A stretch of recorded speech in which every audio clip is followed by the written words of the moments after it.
Vous savez, enfin, moi, j'ai eu la chance d'être kiné. Et donc, j'ai travaillé avec des petits vieux à la maison de retraite. On les fait marcher, quoi. Ouais, Bonjour, ouais. mamie, machin, on va marcher. Et moi, je me suis amusé à leur poser la question, mais c'est quoi la morale de l'histoire, quoi? Vous êtes en fin de vie, là, c'est la fin. C'est horrible. Et oui, mais ils en avaient pleinement conscience. Oui. Et ils vous racontent toujours toutes les bêtises qu'ils ont faites.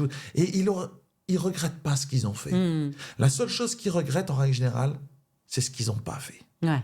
Ah, j'avais un flirt et j'ai pas osé aller le voir. Et ce qu'ils n'ont pas fait, ça, ils le regrettent. Ouais. Mais sinon, le reste, ils s'en sont accommodés, ils se sont adaptés, ils se sont transformés et ils ont continué d'avancer.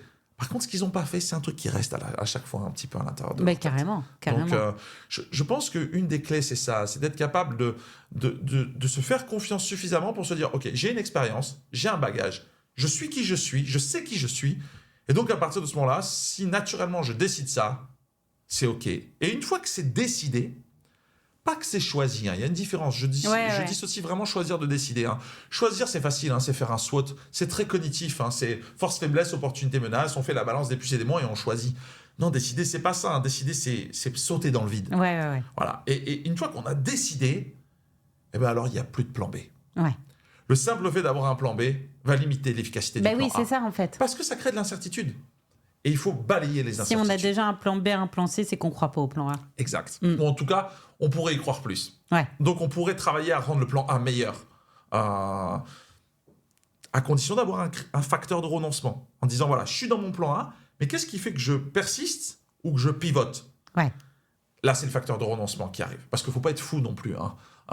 Sinon, on peut mourir en ayant pas de plan B. Donc, il faut être OK en disant, je sais qu'en allant vers ce plan A, il y aura peut-être ça que je vais... C'est pas peut-être d'ailleurs, c'est que je le mets... Ouais, c'est que je dis non à ça et ça.